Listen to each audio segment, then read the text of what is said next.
Vamos abrir a Bíblia.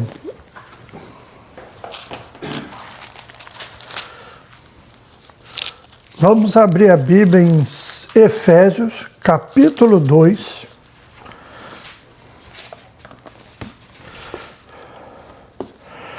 E nós vamos ler aqui alguns versos nessa noite. Vamos fazer uma oração. Pai, em nome de Jesus Cristo, teu Filho amado, que morreu na cruz pelos nossos pecados, nós nos achegamos, Pai, primeiramente diante do Senhor para receber do trono de graça socorro e misericórdia para o tempo que nós vivemos. Também pedimos, ó Pai, a iluminação do nosso entendimento, para a compreensão, Pai, das tuas palavras, da Sagrada Escritura, e que tu possa vir falar ao nosso coração, mediante, ó Pai, o Espírito Santo, que já nos foi dado através do sangue de Cristo. Nós te agradecemos, que seja para a glória e louvor somente ao teu nome. Em nome de Jesus nós oramos. Amém. Efésios capítulo 2. O Evangelho não mudou. Nós mudamos, as pessoas mudam, as circunstâncias mudam, nós estamos no tempo moderno, nós temos televisão, antigamente era só rádio, TV preta e branca, todos nós pegamos isso. Hoje em dia o pessoal não sabe nem o que é isso. Eles não sabem o que é uma televisão que tinha chuvisco, eles não sabem aquela antena que ficava em cima, sabe aquela antena espinha de peixe que você ficava virando? Botava bombril em cima da antena. A modernidade não sabe o que é isso.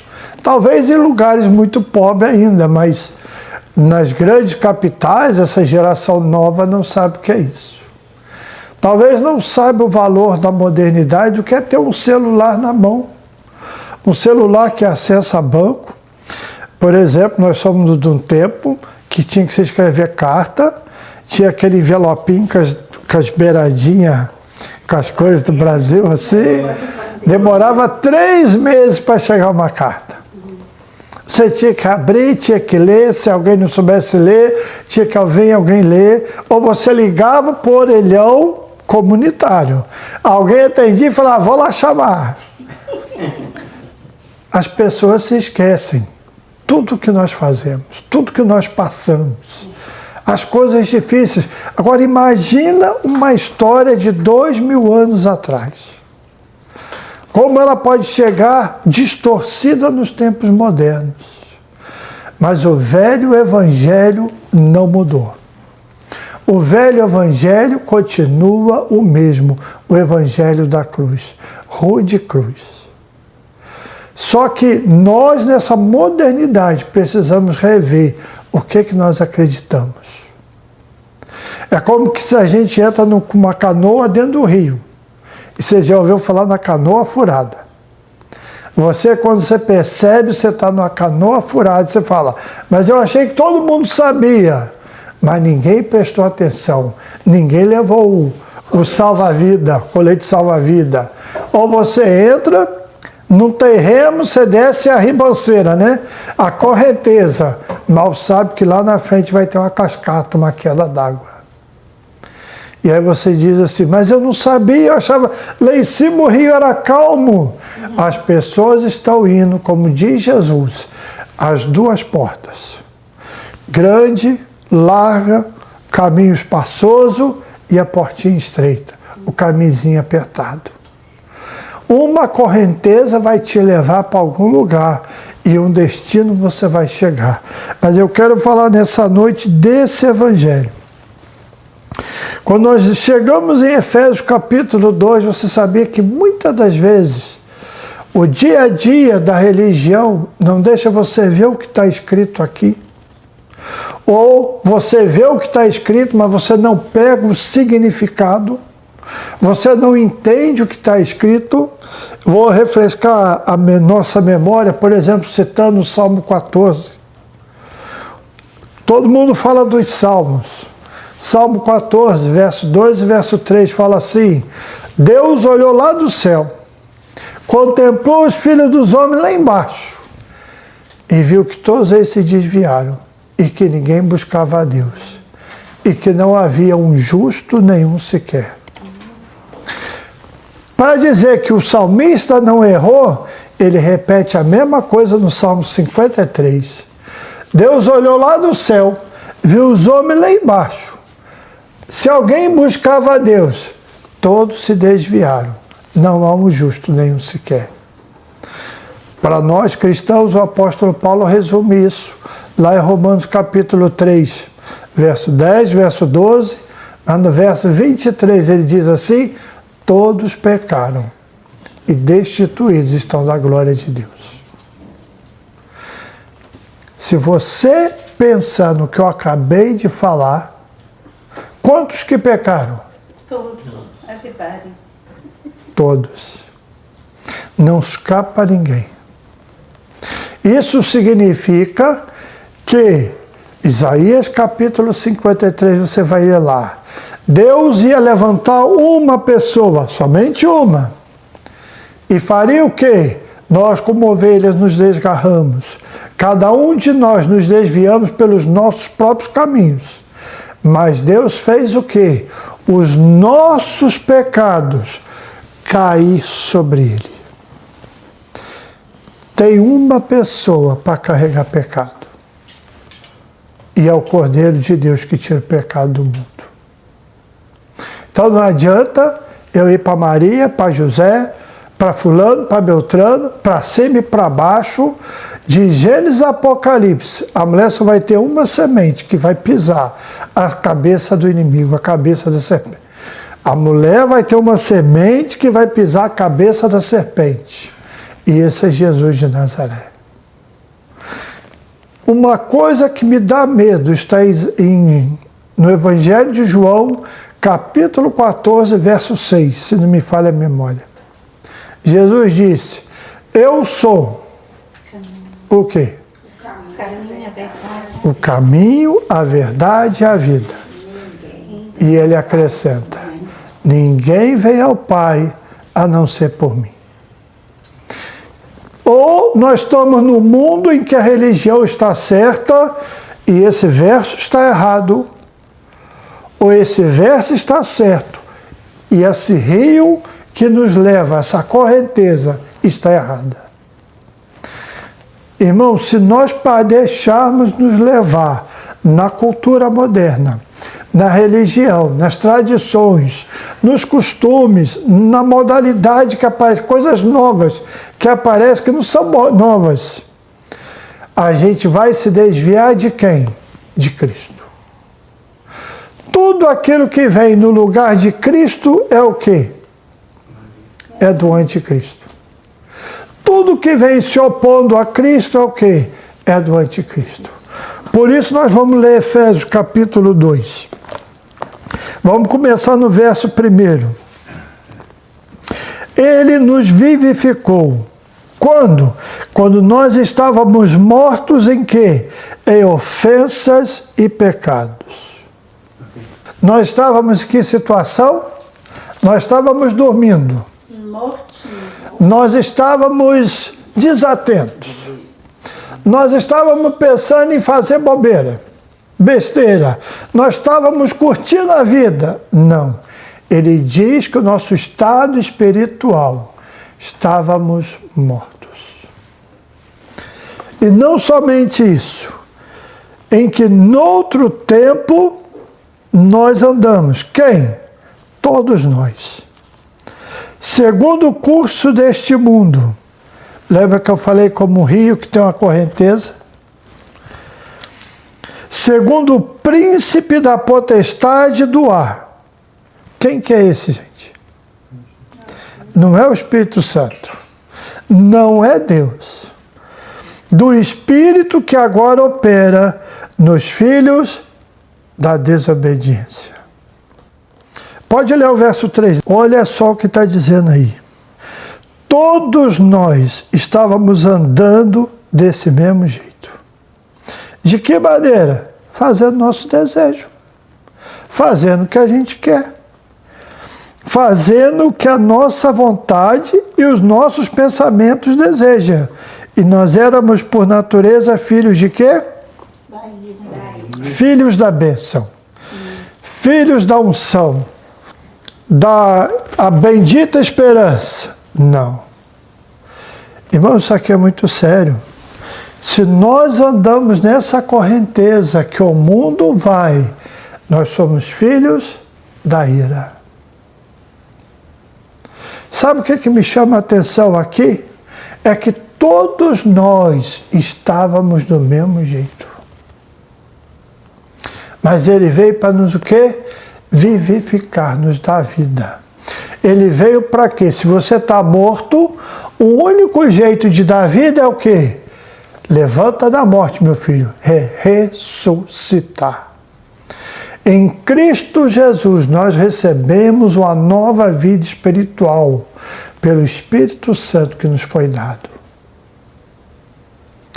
Agora, a maneira que nós andamos daqui para frente faz toda diferença.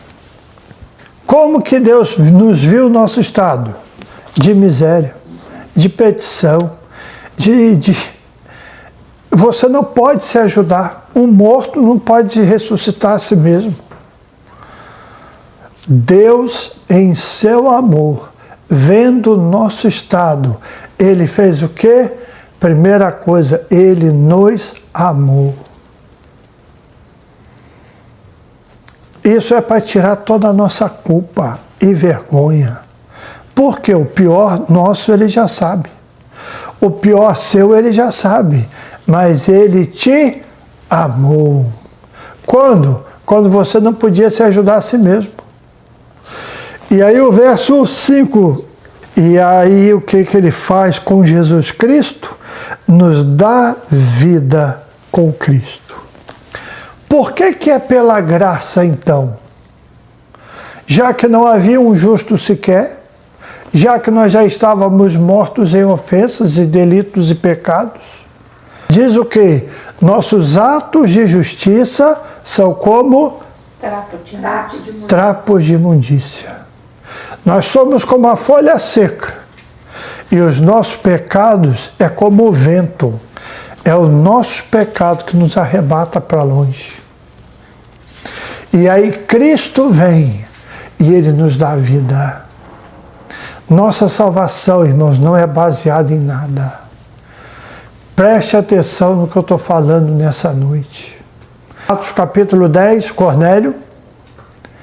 O anjo vai e fala para ele: Cornélio, as tuas esmolas e as tuas orações estão diante de Deus. Mas manda chamar Pedro, tem uma mensagem para você. Qual era a mensagem?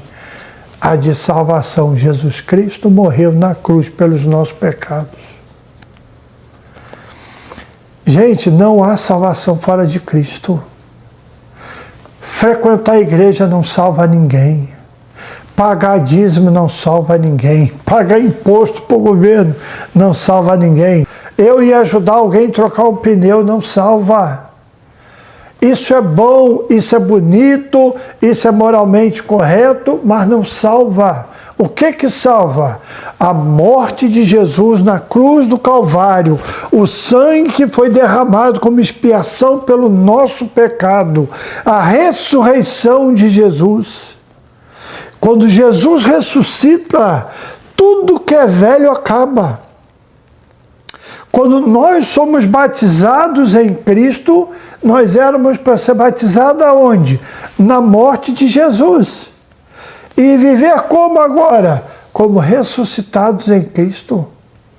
Por isso eu não sou salvo por observar a lei, por guardar o sábado, domingo, feriado, dia santo, festa. Os profetas falam assim: eu estou cansado disso. Deus manda falar para o povo de Israel: as vossas festas solenes, vossos sábados, vosso sacrifício, eu não quero isso. Lembra quando Jesus fala para o fariseu? Vocês dão o dízimo das pequeninas coisas, da hortelã, do cominho, mas você se esquece o melhor, o maior, que é o quê? A misericórdia e a justiça. Gente, Deus precisa trabalhar nosso caráter de dentro para fora. Eu quero essa salvação. Eu costumo falar com a minha esposa: a pior coisa deve ser para um crente morrer e acordar no inferno. Deve ser uma coisa horrível. Por quê? Porque o ímpio vai para lá, mas não, já estava indo. Mas e aquele que frequentava uma religião? Ele achava que estava indo bem, ele achava que estava fazendo certo. E talvez não disseram para ele: filho, a única coisa que tem para nós ser salvos na Bíblia é o Cordeiro de Deus que tira o pecado do homem. É Jesus de Nazaré. Se eu coloco minha fé em Jesus Cristo, diz a palavra de Deus, verdadeiramente, não é essa fé que é uma coisa formal, uma coisa religiosa, igual você cresce na igreja. Você vai na igreja com seus pais, você aprende hino, você toma o vinhozinho da ceia, você tem que obedecer, mas não quer dizer que seu coração está ali. Você aprende a repetir, você sabe até decorar, mas não quer dizer que você foi salvo. E aí eu falo para vocês, a primeira coisa que Deus nos quer, vou falar 7 coisas simples hoje. Primeira coisa é uma aliança. A fé no Novo Testamento não é só eu acreditar em Jesus, mas é eu agora botar minha fé de lealdade, de compromisso. É um casamento. É mais do que um casamento, é dizer, se você pudesse ver Jesus, por exemplo, muitas pessoas acham que Jesus vai voltar. Ah, Jesus vai voltar, tá, vai. E aí? Vai voltar para quê? O que Jesus vai fazer na terra de novo? Muita gente não sabe. Ele não vai vir igual esse quadro, como bom pastor, como servo sofredor. Ele vem com o manto dizendo, Rei dos reis e Senhor dos senhores. E ele vem para fazer vingança. Ele vem para dar a cada um segundo as suas obras. O Deus que está descendo não é o servo sofredor que veio tomar o meu pecado. Esse não, esse veio para fazer acerto de contas. Os profetas dizem que é um dia terrível, é o dia da ira do Senhor, é o dia da vinda do Senhor. Fala, o dia do Senhor. Por que vocês desejam esse dia? O profeta pergunta, e nós estamos preparados para encontrar o Cordeiro de Deus? Nosso compromisso de fé começa agora. O que nos custa? Você já viu que custa a sua vida? Custa tudo. Não é meio coração, não é meia fé, não é meia oração, não é meio nada. Ou você dá o seu coração para Cristo, ou alguém está sentando no coração, no trono do seu coração, onde Jesus devia ocupar. Pode ser medo, pode ser ressentimento, pode ser quando você deseja muito dinheiro, por exemplo, como é que fala? Ganância, usura, inveja. As pessoas têm inveja demais um dos outros. Ela não sabe que aquilo está controlando a vida dela. É sinal que tem que o quê? Botar aquilo para fora, tirar para o lado e falar, Jesus, põe o teu trono de novo aqui. Todo dia o apóstolo Paulo fala, nós temos que morrer. Então a primeira coisa é a aliança. Qual é a segunda? Se eu entro em aliança com Cristo de verdade, a Bíblia diz que eu recebo o Espírito Santo. Então agora eu posso ter nova vida. Eu estava morto em pecado, mas agora sou ressuscitado com Jesus. Senão, o que acontece? Você leu aí, nós estamos debaixo de qual espírito? O espírito da potestade do ar. O espírito que atua nos filhos da desobediência. Você já notou que na Bíblia não existe meio termo? Sabe quando fala assim, vamos supor, não tem nem o preto nem o branco, tem qual cor? O cinza. Só que com Jesus e com o diabo não existe o cinza. Ou você está debaixo de Deus, sujeitai-vos a Deus, resistir ao diabo. E o que ele vai fazer? Ele vai fugir. Tu já notou que é ele que vai fugir? Mas e se eu não me sujeitar a Deus? Tem como eu resistir? Então eu começo o que? A minha entrega para Deus. Irmãos, a Bíblia é preto no branco. Ou você está com Cristo ou em Deus, ou você está com o espírito desse mundo. E aí é preciso tomar uma decisão. E depois disso, qual é a terceira? Eu até anotei aqui. Se eu tenho aliança com Cristo, eu recebo uma nova vida.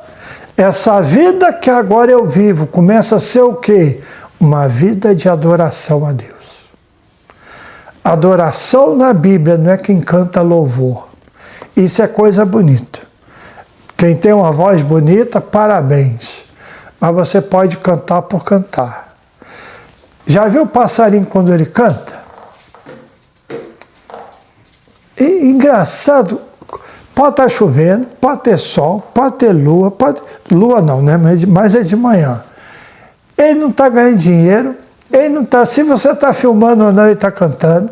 Se tem plateia ou não, ele está cantando. Ele não interessa quem está em volta, ele está cantando. Pode ter um corvo, um abutre, uma águia voando em volta, ele está cantando. É uma vida de louvor a Deus. Como que eu tenho uma vida de louvor a Deus? Através das decisões que eu faço dia a dia. Será que o que eu vou fazer é da vontade de Deus? Será que Deus está no controle da minha vida? Será que Deus está no controle das minhas finanças? Será que Deus está no controle dos meus desejos? Porque nós falamos aqui, nós andávamos no que desejo? Desejos carnais. Não é só prostituição, inveja também, ira também. É várias coisas que nós temos que submeter ao senhorio de Cristo. Qual é a outra? Um alinhamento. O que é um alinhamento? Significa que as rodas estão tudo fora de posição. Então eles trocam as rodas e faz o quê? Um alinhamento. Como que é a nossa vida? Na Bíblia se chama arrependimento. Mas é todo dia, gente. Um dia eu fui na igreja, levantei a mão, eu aceitei Jesus. Ué, e daí? Se você não se alinhar amanhã, semana que vem, daqui a um ano, você está com os teus pneus tudo bambo, andando por onde não deve ir, fazendo o que não deve fazer, vendo o que não deve ver, e está dizendo, eu levantei a mão para Jesus lá atrás. Mas está igual um trem, todo descarrilhado. E é preciso fazer o quê? Botar os vagões tudo no alinhamento. E começar, Jesus, tu tem que ser a locomotiva da minha vida. Toda a minha vida tem que ser padronizada por Jesus. A última palavra que eu vou falar aqui. Você contratou um gerente. Ele trabalhou na sua loja. No final do mês, ele tem que dar conta do que entrou e do que saiu. Todos nós um dia vamos estar diante de um Deus Santo, prestando conta do que nós fizemos aqui. Mas é um dia que Deus vai olhar para cada um e dizer, vem cá meu filhinho, fica à direita, minha ovelhinha, meu bodezinho fica à esquerda, vinde bendito do meu Pai, apartai-vos de mim maldito. Já pensou na seriedade que é essa palavra? Irmão, nós brincamos com Jesus no crucifixo, nós rimos de estátuas, nós olhamos um culto, nós fazemos piada num culto, no culto está vendo jogo. Um dia nós vamos estar diante de um Deus santo. E perante a santidade dele, nem as nossas justiças nos salvam. Então o que eu tenho que fazer? Uma aliança com Cristo. Começar a ter uma vida, uma nova vida pelo Espírito Santo. Essa vida tem que ser para louvor a Deus, para a glória de Deus. E é uma vida o quê? Sempre eu estar alinhando as minhas rodas. Sempre eu estar vendo os caminhos que eu estou fazendo, com quem eu ando conversando. Irmão, quanta coisa, quanta influência maldita entra nos nossos ouvidos. Basta você ligar um noticiário, um vídeo, você está passando um vídeo, aparece o que não deve. Está vendo? Alguém te liga até de longe. para falar o que não deve. E se gente não se alinhar, você se descarrilha e fala, opa, vamos aqui, vamos entrar nessa. E aí a Bíblia fala que cada um vai prestar de contas de si mesmo a Deus. Nessa noite, mas eu quero só falar para vocês, relembrar, como na parábola das 10 virgens. É hora de botar o azeite agora. E não esperar no final da trilha, que vai dar tempo. A hora de alinhar é agora, já chegou. Irmão, Jesus está voltando. Mas o Jesus que está vindo é Rei dos Reis e Senhor dos Senhores. Ele vai buscar a igreja dele. Jesus vai vir buscar o rebanho dele, aqueles que foram lavados e remidos no sangue de Jesus. Eu peço nessa noite, encarecidamente, feche os seus olhos agora. Avalie como está a tua vida espiritual com Cristo. Veja se você já colocou a fé nele. Veja se você fez uma aliança com o Jesus do Calvário. Veja se a sua vida está sendo para a glória de Deus, se está tendo mudança. Do tempo que você aceitou Jesus para agora, você ainda é a mesma pessoa. Você continua fazendo as mesmas coisas. As pessoas te veem da mesma maneira. Será que Jesus realmente é Senhor da tua vida? Será que mudou algo? E se não mudou, é preciso desse alinhamento, arrependimento, mudança, conversão. Tudo isso, irmãos, é feito pela graça de Deus. Pela graça nós somos salvos. Não é nosso mérito. Foi porque Deus enviou Jesus a morrer da cruz pelos nossos pecados. Eu vou para o céu não é porque eu sou bom, é porque Jesus morreu por mim e agora com o Espírito Santo eu posso ter uma mudança de vida. E se não tem esse alinhamento, faça esse alinhamento nessa noite. Faça essa decisão, porque você sabe que vai chegar o dia que nós vamos prestar conta. Uns vão primeiro, outros vão depois. Cada um tem a sua hora da morte. Não vai ser preciso Jesus voltar. Muita gente vai encontrar Jesus antes de Jesus voltar. Então o negócio é agora, é hoje. Hoje, se ouvides a sua voz, não endureçais o vosso coração. Eu vou fazer uma oração com você agora. Pai, em nome de Jesus Cristo, entra no meu coração. Tira, Senhor, tudo aquilo que te desagrada. Remove, Senhor, tudo e todos que não glorificam o teu nome. Aquilo que está influenciando a minha vida e está me levando para o inferno, eu te peço, tira, Senhor, corta o laço do mal. Entra na minha vida, faz uma mudança hoje. Entra no meu coração. Pai, destrona tudo aquilo que é do anticristo, aquilo que vem no lugar de Jesus, aquilo que vem com aparência religiosa, mas não é o Evangelho. Senhor, eu quero Jesus Cristo, o que morreu na cruz no meu lugar, como meu Salvador. E a partir de agora, então, Pai, faça um alinhamento, me lava com teu sangue, me lava com a tua palavra. Me ensina, Senhor, me ajuda a ler tua palavra todo dia, a ser lavado por essa palavra, e que eu possa, ó Pai, nos dias da minha ida, me encontrar com o Senhor, mas ter o meu passaporte celestial garantido, selado com o Espírito Santo que me foi dado. Pai, eu te agradeço nessa noite. Eu te peço perdão, Pai, se temos nos desviado, falado, fofocado, Pai, ido, perdemos o nosso trilho, nossa direção, fazemos os nossos desejos, os desejos da nossa carne. Pai, nós te pedimos perdão. Traz esse arrependimento, traz uma renovação de mente, de alma, de entendimento, para que nós tenhamos uma vida, Pai, que seja agradável a Ti. Eu te agradeço, Pai, em nome de Jesus.